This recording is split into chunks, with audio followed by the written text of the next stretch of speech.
Hey guys, welcome back हो गया है चैनल पर। तो बात करेंगे हम चर्चा वाले शो के बारे में, यानी रुबीना दिलेक और हिना खान के शो के बारे में। इस शो को मैंने अभी तक पूरा तो नहीं देखा है, लेकिन उसकी क्लिपिंग ने ही इतना बवाल मचा दिया। खास करके वो जो 3 क्लिपिंग आ रही है, मुझे पता नहीं क्यों ऐसा लग रहा है ये शो का जो पहला एपिसोड है। आगे आई नो आगे और बहुत सारी चीज़ों पर बात होने वाली है, आगे और बहुत सारी चीज़ें डिस्कस होंगी, बट ये जो पहला एपिसोड है ये कहीं ना कहीं दोनों ने खुन्नस में बनाया। वो नहीं होता, आप सालों से एक इंतज़ार में होते हो। आई नो आपके साथ भी बहुत गलत हुआ है, लेकिन आपने भी तो गलत किया, आपने भी सामने वाले को छोड़ा नहीं है। लेकिन जैसे ही उसके ऊपर अगर कुछ हुआ है या वो थोड़ा सा कंट्रोवर्सी के शिकार हुए हैं, तो आप सब जो है वो कहीं ना कहीं अपना जो है वो उल्लू कहते हैं ना, वो सीधा कर रहे हो। ऐसे मैं आपको बताती हूँ। दरअसल अब जो रुबीना है, कहीं ना कहीं उसने भी इंसिडेंट बता दिया कि उसको भी जीके ने कहीं ना कहीं ये बात का टॉन्ट मारा था, क्योंकि जब जीके को बोला गया था कि भाई तुम जो है वो ले जाओ, या अपनी बीवी को तुम बिग बॉस में क्यों नहीं लेके जा रहे, तो उसने कहा हाँ, ताकि बिग बॉस में ले जाकर ये जो रुबीना और अविनाश वाला ड्रामा है इसको रचाऊँ। इस तरीके का उसने उसको कुछ टॉन्ट मारा था, कुछ अपने करीबी को, जिसने जाकर रुबीना के हस्बैंड को बता दिया था। ठीक है, तो वो एक खुन्नस थी। और जो शिल्पा और हिना खान है, उसकी तो मुझे नहीं लगता कि किसी को बताने की भी ज़रूरत है, शिल्पा और हिना खान का। और शिल्पा ने 10 साल बाद आके कंट्रोवर्सी जो है वो बताई है कि उसने झूठा एलिगेशन लगाया, तो सेकेंडली वो चली गई है लॉकअप में। तो ये दोनों कहीं ना कहीं, इन दोनों के डसे हुए आप कह लो एक तरीके से थे। और जब शो बना, जब पहला एपिसोड बना, तो भर के खुन्नस निकाली गई है। अच्छा, मुझे ना रुबीना का समझ में नहीं आता। एक तरफ वो फेमिनिज्म की बातें करती है, एक तरफ वो फेमिनिस्ट है, ठीक है, दूसरी तरफ वो जिस तरीके की बातें कर रही होती है वो बिल्कुल अलग है।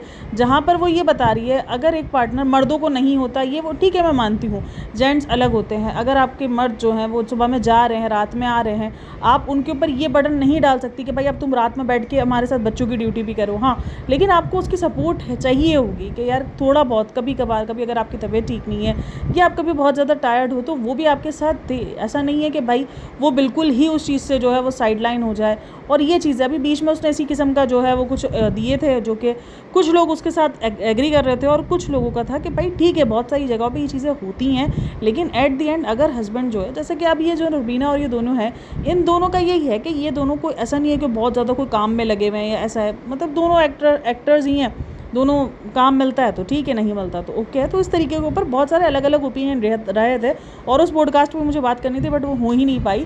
लेकिन अभी ये जो पॉडकास्ट है उसकी, जिसके अंदर ये बात कर रही है, उससे रिलेटेड, जो कि अविनाश बोल रही हूँ, जो आकांक्षा है, उसने जो एक स्टेटमेंट दिया हुआ है कि वो एक चाइल्ड फ्री रहना चाहती है। तो उसने उसका कहा है कि जब मैंने आकांक्षा से पूछा था भाई तुम्हें बच्चा क्यों नहीं चाहिए, या अब जो तुम्हारे बच्चे वाला क्या सिनेरियो है, तो उसने अपने डॉग की तरफ कहा था कि ये मेरा बच्चा है, और इस तरीके से। तो उस चीज़ का उन्होंने एक तरीके से मजाक बनाया। अगर आप रुबीना के बोलने का स्टाइल देखोगी तो वो मजाक बनाया, लेकिन हिना खान ने यह सेफ प्ले किया कि नहीं भाई, बहुत सारे लोगों के लिए ये चीज़ होती है। अब उसको सेफ प्ले कह लो या हिना खान का खुद का सोच कह लो कि भाई अब वो एक 2026 में देखो, आप अगर डॉग को वो कह रहे हो कि हम एक हमारे बच्चे को और डॉग को नहीं मिला सकते, ठीक है, वो आपकी थिंकिंग है, लेकिन आप किसी और को उस चीज़ पे नहीं जज कर सकते या उसका मजाक नहीं उड़ा सकते। अगर वो इंसान चाइल्ड फ्री रहना चाहता है, वो उसकी अपनी चॉइस है।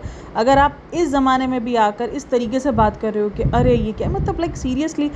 और ये हिपोक्रेट बिहेवियर पता है क्यों है? क्योंकि अगर आपको याद हो, बिग बॉस में इस चीज़ का खुलासा हुआ था कि बिग बॉस में रुबीना और जो उसके हस्बैंड है, वो दोनों डिवोर्स लेने वाले थे, और बिग बॉस में उन्होंने एक दूसरे को चांस दिया था, और वो चांस उनका कहीं ना कहीं कामयाब हो गया, और उन्होंने जो है वो बाहर आके सुलह कर लिया। उसके बाद उनके घर पे ट्विंस बेबीज़ हुई। तो उस टाइम पर अगर आप देखो तो एक पॉपुलैरिटी मिली थी जब बिग बॉस में ये बात निकल कर आई थी कि दोनों ने अपने रिश्ते को एक टाइम दिया और दोनों डिवोर्स पे खड़े हैं। ठीक है, दोनों डिवोर्स जैसे डिसीजन पे खड़े हैं। तो ये इन्होंने भी इस तरीके से एक मंच पे जाकर इस डिवोर्स को यूज़ किया था। इसको यूज़ करना ही बोलेंगे भाई, क्योंकि आप एक सनसनीखेज न्यूज़ दे रहे हो। आपको भी अच्छे से पता है कि आप एक पब्लिक प्लेटफॉर्म पर काम कर रहे हो, एक आप पब्लिक फिगर हो। अगर आप इतनी बड़ी अनाउंसमेंट एक जाके रियलिटी शो पे करोगे, जो कि एक बहुत बड़ा शो माना जा रहा है, तो उस पर आपको चर्चा मिलेगी और आप नज़रों में आओगे और उसका फ़ायदा आपको मिलेगा। और कहीं ना कहीं फ़ायदा मिला भी था उस चीज़ का। हम ये भी कह रहे हैं जो आकांक्षा ने किया या जो गौरव ने किया वो गलत है, जिस तरीके से उसने प्रिटेंड किया। और जब उसके घर वालों में से जब उसकी बहन आई थी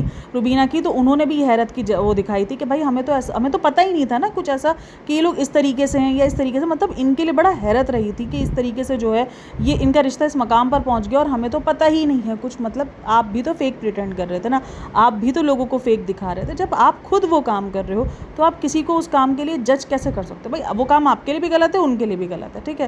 तो आपने जो काम खुद किया हुआ हो उस पर आप किसी का मजाक कैसे उड़ा सकते हो? तो आप आकांक्षा को लेकर बोल रहे हो कि ये लोग ऐसा कैसे कर सकते हैं, ये ऐसे मजाक कैसे कर सकते हैं, अपने रिश्ते को ऐसे कैसे दिखा सकते हैं, जबकि इनके दरमियान कुछ ठीक नहीं है। तो आपके दरमियान भी कुछ ठीक नहीं था, लेकिन फिर भी आप लोगों ने बहुत टाइम तक ये प्रिटेंड किया था जैसे आप लोग ओके हो। तो आप अपना किया क्योंकि आपने कुछ सालों पहले किया था, तो इसलिए लग रहा है कि भाई कुछ सालों पहले तक ये ओके था।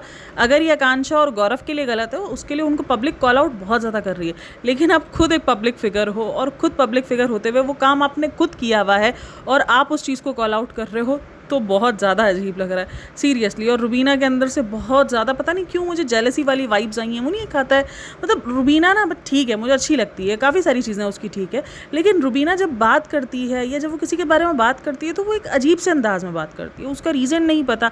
अगर वो किसी के बारे में कोई टिप्पणी भी कर रही है तो बहुत अजीब से लेवल पर टिप्पणी करेगी। एक तो वो जो उसका हंसना है, वो हंसना ही बहुत कुछ दिखा जाता है, बहुत कुछ अजीब सा बता जाता है, जैसे वो मजाक उड़ाने वाली जो हंसी होती है उस तरीके की।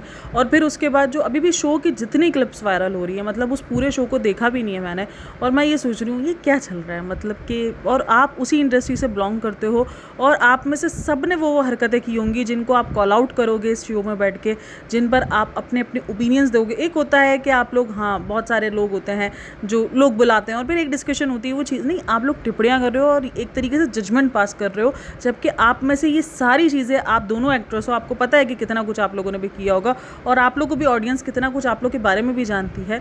तो ये तो शो मुझे लगता है ये स्टार्ट ही इसीलिए किया गया है ताकि ये विवाद रहे और ये बात रहे, और बात होगी तो व्यूज़ आएंगे, और व्यूज़ आएंगे तो सबको पता है डॉलर्स का सीन होता है, ये सबको अच्छे से आइडिया है कि ये क्यों किया जा रहा है। चलो जी, मुझे शो के स्टार्ट करने से, काफ़ी सारे लोगों को शो के स्टार्ट होने से मसला है कि इनको कोई हक नहीं है ये किसी तरीके का ऐसा शो स्टार्ट करे। नहीं भाई ठीक है, उनका अपनी मर्जी है, उनकी अपनी चॉइस है, उनको जैसे शो स्टार्ट करना है करे। उनको काफ़ी सारे लोगों को लग रहा था कि नहीं भाई आप लोग को जो ना वो लोगों को बुलाना चाहिए, इसके अंदर इंटरव्यूज़ लेने चाहिए, पॉडकास्ट करनी चाहिए, इस तरीके से डिस्कशन नहीं करनी चाहिए। हाँ कुछ लोग के अपने ओपिनियंस हैं, बट ये डिस्कशन जब जब करेंगे, दरअसल इन्होंने ये चीज़ देख ली कि यार हम बुलाएंगे करेंगे, शायद अब ये चीज़ें पुरानी हो चुकी है, लेकिन ये जो डिस्कशन वाला मैटर ये थोड़ा सा नया है, ये एक तरीके से नया कॉन्सेप्ट उसने निकाला। होंगे पुराने और भी कॉन्सेप्ट और भी चीज़ें होती होंगी, लेकिन ये एक नया तरीके का कॉन्सेप्ट निकाला है और इसको अच्छे से पता है। हर दूसरे दिन उस शो को लेकर इनको पता है कि कुछ ना कुछ कंट्रोवर्सी बनेगी, क्योंकि देखो अब ऑडियंस है, अब अगर ये किसी के बारे में डिस्कशन करते हैं, उनके फैंस भी हैं, उनके हेटर्स भी हैं, ठीक है। अब वो जो फैंस होंगे वो इनकी बातें निकाल कर लाएंगे। अब जैसे इस बार ही हुआ है, जैसे ही उसने ये बताया कि डिवोर्स वाले पर उसने ये कहा कि ये क्या था, ये कैसे किया इन्होंने, गौरव और आकांक्षा तो ऐसे, तो उनके फैंस उठा के लेकर आ गए कि ये भाई तुम किस मुंह से बोल रही हो, वो चीज़ निकल कर आ गए। अगर आप देखो तो इंस्टाग्राम भरा पड़ा इस टाइम पर फीड पर मेरे, लॉकअप, पहले तो लॉकअप आ रहा था, क्योंकि इंस्टाग्राम ना आपका चेंज होता है, उसका एल्गोरिथम चेंज होता है, जैसे ही कोई चीज़ ट्रेंड कर रही होती है आपके फीड पर आना शुरू कर जाती है। अभी देखो ये क्लिप्स आने शुरू हो गए, लॉकअप की क्लिप्स कम होकर ये क्लिप आने शुरू हो गए। जैसे ही वो जो अलायंस वाला क्लिप था, जो कि जैद वाला क्लिप वायरल हुआ था, तब वो क्लिप भरा पड़ा था। अभी मेरे पास इसी शो के क्लिप्स भरे पड़े,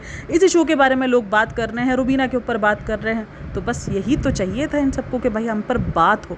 सोचो लाइमलाइट ले लिए लॉकअप के लोगों की, लॉकअप में जो लोग बैठे हैं, ये पॉडकास्ट बनाकर इतनी लाइमलाइट ले गए, वो लॉकअप में इतना कुछ टॉर्चर झेल के भी जितनी नहीं ले पाए होंगे। तो आप लोग क्या कहना है इन सब के बारे में मुझे लाजमी बताना। बाकी मेरा तो यही ओपिनियन है कि आप अगर खुद काम वो किए हुए हो तो आप किसी को जजमेंट कैसे पास कर सकते हो, आप उसका मजाक कैसे उड़ा सकते हो, उसको कैसे, भाई तुमने भी वही काम किए थे। चलो जी, अपना बहुत सारा ख्याल रखना, मिलते हैं नेक्स्ट वीडियो में, तब तक के लिए टेक केयर, बाय बाय, अल्लाह हाफ़िज़।